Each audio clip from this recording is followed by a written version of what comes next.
क्या माँ ऐसी होती है? कहानी है दीपिका की। पंजाब की दीपिका की शादी दिल्ली के वीर से होती है। दिल्ली कितना बड़ा शहर है ना, लेकिन आप लोगों का घर तो कितना छोटा है। हमारे पंजाब में तो बड़े बड़े घर होते हैं कि मज़ा ही आ जाता है। कोई बात नहीं दीपिका, मैं तुम्हारे लिए बहुत बड़ा मकान बनाऊंगा बहुत जल्दी। दीपिका के पिता जहां पंजाब के जाने माने व्यापारी थे, वहीं उसका पति वीर दिल्ली में एक सिंपल नौकरी करता था। माँ, यहाँ तो घी मक्खन इतना महंगा है कि क्या बताऊँ, मैं तो तरस ही जाती हूँ घी खाने के लिए। दीपिका की माँ को ये सुन के बहुत बुरा लगता है। मेरी बेटी को घी नसीब नहीं हो रहा और ये बहू यहाँ बैठकर घी में शक्कर डाल रही है। देख बहू, मैं साफ साफ कह रही हूँ, इस घर में जितना भी घी आएगा उतना ही मेरी बेटी के घर दिल्ली भी जाएगा, समझी? अरे ये क्या बात होती है मची? बेटी का उतना ही करो जो अच्छा लगे। अब क्या मायके से घी और मक्खन की सप्लाई करेंगे आप? हाँ, मेरी बेटी किसी चीज को तरसे, मुझसे बर्दाश्त नहीं होता।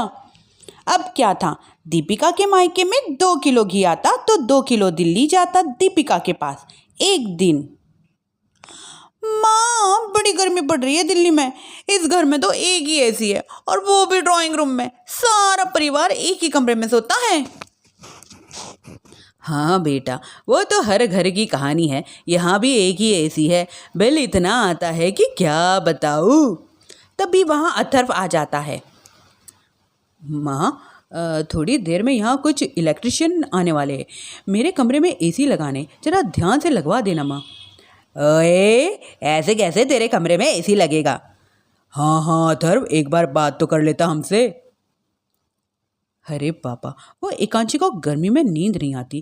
ड्राइंग रूम में वो अब सबके सामने सोने में अनकंफर्टेबल है, इसलिए। अरे वाह, पूरे परिवार के साथ तेरी बहन दीपिका भी तो सोती है, वो नहीं हो रही क्या अनकंफर्टेबल? समझ रहा है ना? अगर एसी लगेगा तो एक एसी तेरी बहन के कमरे में दिल्ली में भी लगेगा, तभी तू लगा सकेगा। हाँ, अथर्व एकांशी को सारी बात बताता है। एकांशी बेचारी करती भी तो क्या, मन मारकर बैठ जाती है। माँ, ये लोग ना ठीक नहीं है, क्या करूँ मैं? अरे बेटी, यहाँ आ जा, तू यहाँ आकर रह ले। अरे छोड़ दे ऐसे पति को। कैसे छोड़ दूँ माँ? समाज क्या कहेगा, लोग क्या कहेंगे? वैसे भी मेरा एक बेटा है आयु। अरे हटा बेटा, तेरी उम्र भी क्या है, इतनी परेशान रहेगी तो काम कैसे चलेगा? खैर, बात आई गई होती है। माँ को लगता है दीपिका ठीक है, तो वहीं दीपिका के मन में एक ही लाइन चल रही होती है कि यहाँ आ जा। माँ ने तो बोल ही दिया है कि यहाँ आ जा, बस आयु थोड़ा सा बड़ा हो जाए, फिर इन गरीबों को छोड़कर वापस माँ के पास चली जाऊंगी। हाँ, वो इसी सोच में बाजार में चल रही थी कि मैम, आपका दुपट्टा जमीन पर छूट रहा है। दीपिका जैसे ही उस लड़के की तरफ देखती ही रह जाती है। हाय रे, कितना सुंदर लड़का है ये। क्या हुआ? मैंने कहा आपका दुपट्टा। तो खुद ही उठाकर दे दो ना। लड़का समझ जाता है कि दीपिका उस पर फिदा हो चुकी है। वो उससे उसका नंबर लेकर चला जाता है। अब क्या था, दीपिका और रोहन में रोज बातें होने लगती है। मैं हरियाणा का रहने वाला हूँ, यहाँ एक बड़ी कंपनी में मैनेजर हूँ। अच्छा, और कितने बच्चे हैं तुम्हारे? बच्चे? अरे मेरी तो शादी भी नहीं हुई है, तुम बताओ शादी करोगी? दीपिका शर्मा जाती है। अब लेकिन मैं तो पहले से ही शादीशुदा हूँ। मुझे कोई फर्क नहीं पड़ता, बस तुम शादी कर लो, भाग चलते हैं। बहुत पैसे वाला हूँ मैं, हमेशा खुश रखूंगा तुम्हें। दीपिका रोहन से मिलकर सारा प्लान बना लेती है और फिर एक दिन घर से भाग जाती है। दोनों शादी कर लेते हैं। शादी के बाद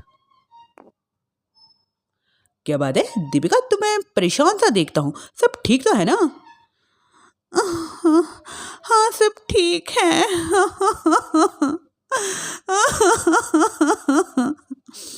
ये कहते कहते ही वो रोने लगती है। अरे क्या हो गया, रो क्यों रही हो? मैंने तुमसे एक बात छुपाई है और वही बात मुझे परेशान कर रही है। रोहन, मेरा एक बेटा भी है, उसका नाम आयु है। क्या बात कर रही हो? ये तुमने मुझे पहले क्यों नहीं बताया? देखो दीपिका, मैंने मेरी माँ को ये नहीं बताया कि तुम शादीशुदा हो। बच्चा मैं मैनेज नहीं कर पाऊंगा। दीपिका को समझ में नहीं आता कि वो क्या करे और तुम उस बच्चे को अपनी माँ को ही नहीं दे देती। दीपिका चुपके से माँ को फ़ोन करती है। माँ, क्या आयु को तुम रख सकती हो? बेटा, मैं अथर्व के साथ बात करती हूँ। आखिर घर का बेटा वही है जो वो अब बोलेगा। वैसे भी बेटा, तूने जो किया है ना, उसके पास से पूरा घर तेरी बुराई कर रहा है। मैं भी अब तेरे लिए किसी से लड़ नहीं सकती। अथर्व बेटा, दीपिका ने तो जो किया बुरा किया, लेकिन मैं सोच रही थी क्यों ना आयु को हम ले आए। तभी एकांशी बोल पड़ती है। वाह जी, ऐसे कैसे यहाँ ले आए? यहाँ क्या भंडारा भरा है? और जिस बच्चे की माँ ने नहीं सोचा उसके लिए हम क्यों सोचे? दीपिका को एक बार तो अपने बच्चे के बारे में सोचना चाहिए था ना। अरे लेकिन तेरे पास भी तो कोई लड़का नहीं है ना एकांशी। माँ, एकांशी ठीक बोल रही है। कल को वो बड़ा होकर इसी घर का हिस्सा मांगेगा तो हम क्या करेंगे? माँ कहती भी तो क्या, चुप रह जाती है। वही दीपिका का पहला पति कहता है। माँ, अगर वो आज भी वापस आ जाए तो मैं उसे माफ़ कर दूंगा। बेटा, गरीबी चीज ही ऐसी है, क्या करेगा तू? तू तो अब आयु का सोच, वो बेचारा बिना माँ का हो गया है। आयु के खातिर तू दूसरी शादी कर ले बेटा। लोगों के लाख समझाने के बाद दीपिका के पहले पति की शादी हो जाती है, जिससे पहले पति से 2 बच्चे होते हैं उसे। देखो जी, मैंने शादी के लिए सिर्फ बच्चों के लिए की है। हाँ, मैंने भी सिर्फ बच्चों के लिए शादी की है। वही दीपिका के दूसरे पति के मन में ये बात घर कर जाती है कि दीपिका एक मासूम बच्चे को उसके खातिर छोड़ के आई है। देखो दीपिका, मुझे लगता है जो औरत अपनी गो का बच्चा छोड़ सकती है वो तो कुछ भी कर सकती है। कल को तुम्हें मुझसे अच्छा कोई मिल गया तो तुम तो मुझे भी वापस छोड़ दोगी ना, और बाय बाय कर दोगी, टाटा कर दोगी। दीपिका को अब उसका दूसरा पति ताने देना शुरू कर देता है। तंग आकर दीपिका वहां से अपने पहले पति के पास आ जाती है। लेकिन ससुराल में क्या लेने आई है दीपिका? आयु को? नहीं नहीं सासू माँ, मुझसे गलती हो गई, मुझे माफ कर दीजिए। दीपिका, अब वक्त खत्म हो गया है, मेरी शादी हो चुकी है। तो छोड़ दो ना उसे, हमारा बच्चा है। मैं आपको अपनी माँ नहीं मानता, मेरी नई माँ बहुत अच्छी है। दीपिका आयु की बात सुनकर समझ जाती है उसके पास अब ना आसमान रहा ना ही जमीन।